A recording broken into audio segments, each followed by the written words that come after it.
എല്ലാവർക്കും നമസ്കാരം. പുതിയ വീഡിയോയിലേക്ക് സ്വാഗതം. നമ്മൾ ഇന്ന് എത്തിയിട്ടുള്ളത് പുന്നത്തൂർ ആനക്കോട്ടയിലേക്കാണ്.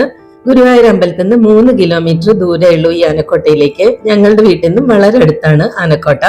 എങ്കിലും ഞാനിവിടെ ആകെ 2 തവണയാണ് ഇതിനു മുൻപ് വന്നിട്ടുള്ളൂ. ഇപ്പൊ 3ാമത്തെ തവണയാണ്. 8 മണി മുതൽ 5 മണി വരെയാണ് അവിടെ സന്ദർശന സമയം. ഞങ്ങൾ ആനക്കോട്ടയിലേക്ക് വന്നിട്ടുള്ളത് സൺഡേ ആണ്. അതുകൊണ്ട് തന്നെ നല്ല തിരക്കുണ്ടായിരുന്നു. ഇപ്പൊ വെക്കേഷൻ ആയതുകൊണ്ട് ഗുരുവായൂർ അമ്പലത്തിൽ നല്ല തിരക്കാണ്. അപ്പൊ അവിടെ വരുന്ന ഒട്ടുമിക്ക ആൾക്കാരും ആനത്താവളം കൂടി വിസിറ്റ് ചെയ്തിട്ടേ പോകുന്നുള്ളൂ.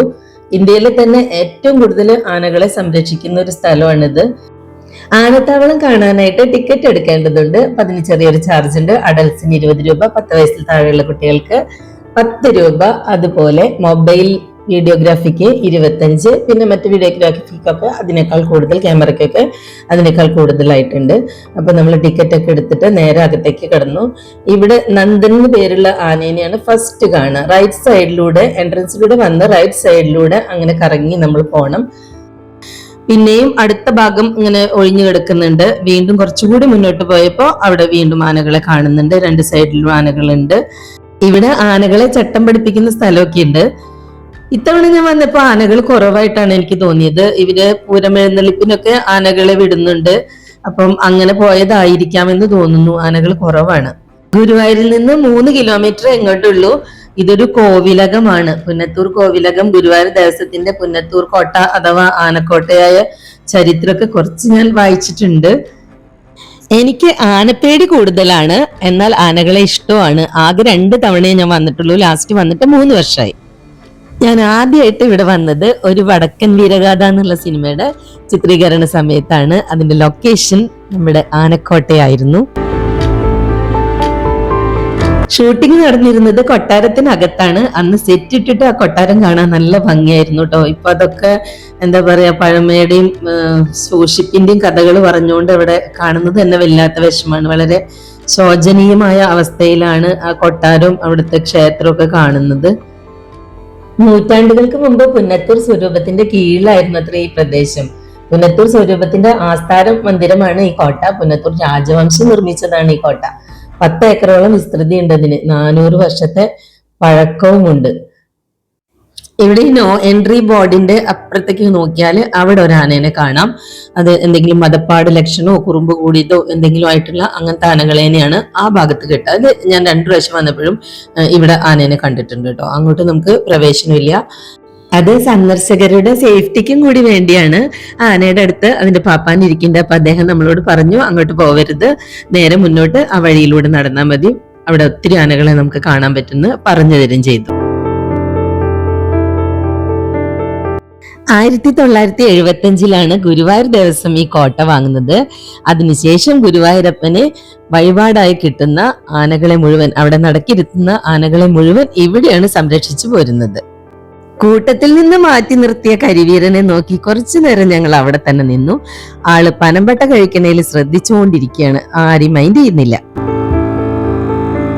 കേട്ടതും അറിഞ്ഞതും വായിച്ചതുമായ ചരിത്രങ്ങളൊക്കെ ഓർത്തുകൊണ്ട് നടക്കുമ്പോഴാണ് അങ്ങ് ദൂരെ ഒരു ആനേനെ കണ്ടത് കേട്ടോ. ഇവനൊരു പ്രത്യേകത ഉണ്ട്. ഇവൻ ക്യാമറയ്ക്ക് മുന്നിൽ നന്നായി അഭിനയിച്ച് കാണിക്കും. എനിക്ക് നല്ല ഇഷ്ടപ്പെട്ടു ഈ ആനേനെ. നിങ്ങൾ ഇപ്പോഴൊന്നും പോവണ്ട, എനിക്ക് ഒരുപാട് കാണിക്കാനുണ്ട് എന്ന് പറഞ്ഞ് അവൻ ഇങ്ങനെ ഡാൻസ് ചെയ്തുകൊണ്ടിരിക്കുകയായിരുന്നു. മൊബൈൽ ക്യാമറകൾ അവനെയാണ് ഫോക്കസ് ചെയ്യണമെന്ന് അറിയുന്ന സമയത്ത് ഡാൻസ് ചെയ്യും. എല്ലാവരും നടക്കാൻ തുടങ്ങിയാലും അത് സ്റ്റോപ്പ് ചെയ്യും. നല്ല രസമായിരുന്നു കേട്ടോ ഈ ആനയുടെ കുസൃതികൾ കാണാനായിട്ട്. ഇങ്ങനെ പൂമരച്ചോട്ടിൽ നിന്നുകൊണ്ട് അവൻ ആസ്വദിച്ച് കളിക്കുകയാണ്. ആനക്കുട്ടന്റെ കൂടെ എന്റെ കുട്ടനും നിന്ന് ഡാൻസ് കളിക്കായിരുന്നു. ഞാൻ വീഡിയോ എടുക്കുന്നതോ മറ്റുള്ളവർ കാണുന്നതോ ചിരിക്കുന്നതോ ഒന്നും അവൻ അറിഞ്ഞിട്ടുണ്ടായിരുന്നില്ല. അത്രയും ലയിച്ചു പോയി ആനയുടെ ഡാൻസ് കണ്ടിട്ട്. ഇവൻ തുമ്പിക്കൈ മേലേക്ക് ഉയർത്തുന്നുണ്ടായിരുന്നു. അതുപോലെ വെള്ളം ചീറ്റിച്ച് കളിക്കുന്നുണ്ടായിരുന്നു. കാല് നിലത്ത് കുത്തി സ്റ്റെപ്പൊക്കെ ഇടുന്നുണ്ടായിരുന്നു. അതൊക്കെ ഞാനൊരു ഷോർട്സ് ആയിട്ട് ഇടാട്ടോ. അദ്ദേഹം ഒരു രസികനായിരുന്നു. പക്ഷെ ഇപ്പുറത്ത് നിൽക്കുന്ന ആള് മൂപ്പര് മൈൻഡ് ചെയ്യാതെ നേരെ തിരിഞ്ഞാണ് നിൽക്കുന്നത്. ഈ ആനയുടെ മുന്നിലായിരുന്നു അധികം ആൾക്കാരും ഉണ്ടായിരുന്നത്. ആരും വിടാതെ അവൻ പിടിച്ചു നിർത്തുന്നു. അത്രയ്ക്കും കൗതുകകരമായ കാര്യങ്ങൾ കാണിക്കുന്നു.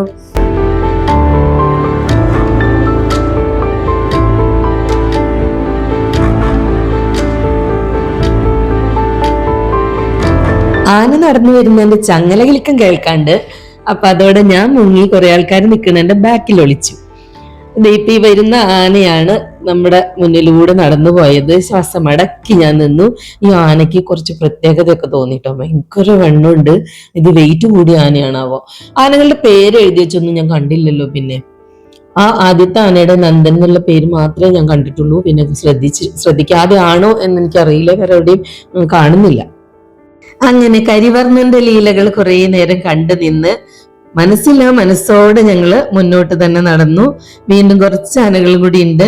കഴിഞ്ഞ തവണ ഞാൻ വന്നപ്പം ആനകളെ കുളിപ്പിക്കുന്നതൊക്കെ കണ്ടിട്ടുണ്ടായിരുന്നു. കുളിക്കാനായിട്ട് കിടന്നു കൊടുത്ത കാരണം ആ ആനേനെ ഞാനൊന്ന് പോയി തൊട്ടുട്ടോ. അന്നാണ് ജീവിതത്തിൽ ആദ്യമായിട്ട് ഞാൻ ഒരു ആനയെ തൊടുന്നത്.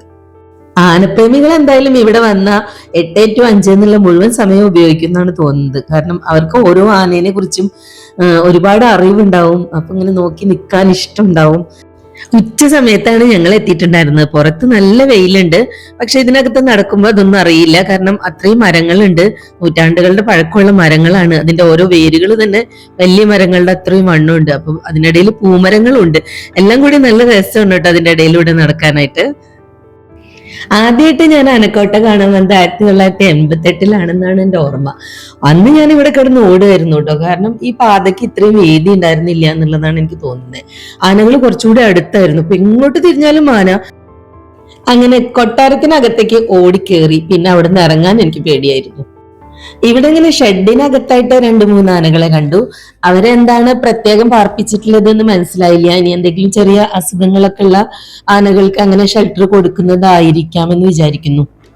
അതിനെക്കുറിച്ചൊക്കെ വിശദമായിട്ട് അറിയുന്നവർ എന്റെ ഈ വീഡിയോ കാണുന്നുണ്ടെങ്കിൽ താഴെ കമന്റ് ചെയ്യോട്ടോ. അപ്പൊ ഇതോടെ ഇപ്പൊ ഇവിടെയുള്ള എല്ലാ ആനകളെയും നമ്മൾ കണ്ടു കഴിഞ്ഞിരിക്കുന്നു. ഈ മരം കണ്ടോ, എന്തോ ഒരു ഭംഗിയാണ്. അതിന്റെ വേരുകളാണ് കിടക്കുന്നത്. പ്രത്യേക ഭംഗിയുള്ള ഇത്തിരി പഴക്കം ചെന്ന മരമാണ് അത്.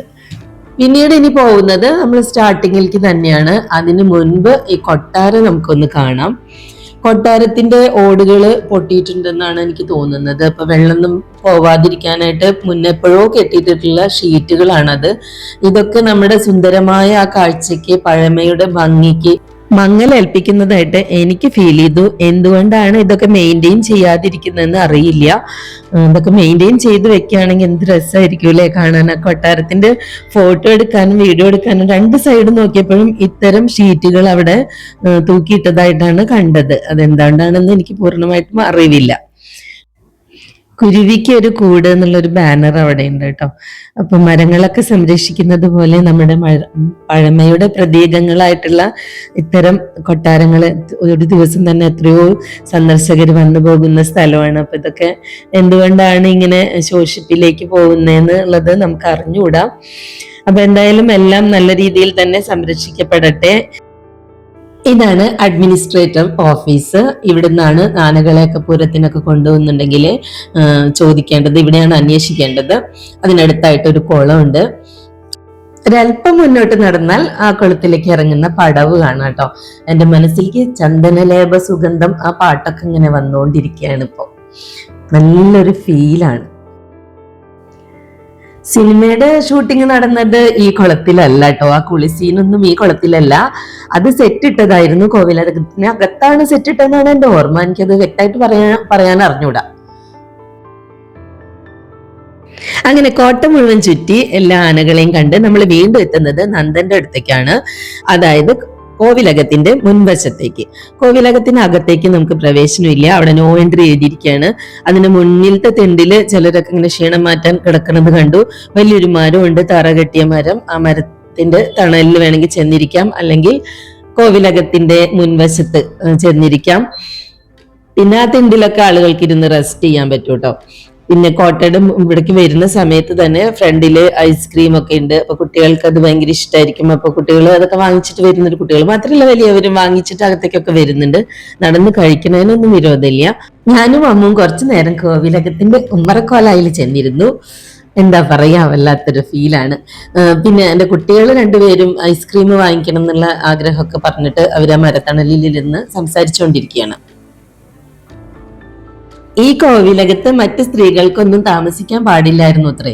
നാടുവാഴിയുടെ ഭാര്യ മാത്രമാണ്, നാടുവാഴിയുടെ പത്നി മാത്രമാണ് അവിടെ താമസിച്ചിരുന്നത്. അപ്പൊ ബാക്കി സ്ത്രീജനങ്ങൾക്ക് താമസിക്കാനായിട്ട് ഇവിടെ അടുത്ത് തന്നെ കാവീട് എന്ന് പറഞ്ഞ സ്ഥലത്ത് ഒരു കൊട്ടാരം ഉണ്ടായിരുന്നു എന്നാണ് പറഞ്ഞു കേട്ടിട്ടുള്ളത്.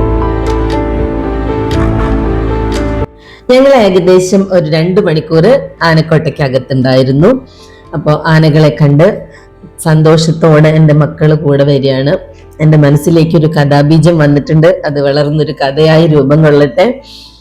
വീഡിയോ കണ്ട് എല്ലാവർക്കും ഇഷ്ടമായെങ്കിൽ ഒന്ന് സബ്സ്ക്രൈബ് ചെയ്യുക. അതുപോലെ തന്നെ ലൈക്കും കമന്റും ചെയ്യാം. നിങ്ങളുടെ വിലയേറിയ അഭിപ്രായങ്ങൾക്കും ഇതുവരെയുള്ള എല്ലാ സപ്പോർട്ടിനും ഒത്തിരി താങ്ക്സ് പറയാണ്. അപ്പൊ നമുക്ക് വീണ്ടും മറ്റൊരു വ്ളോഗിൽ കാണാം. Thanks for watching. ബൈ.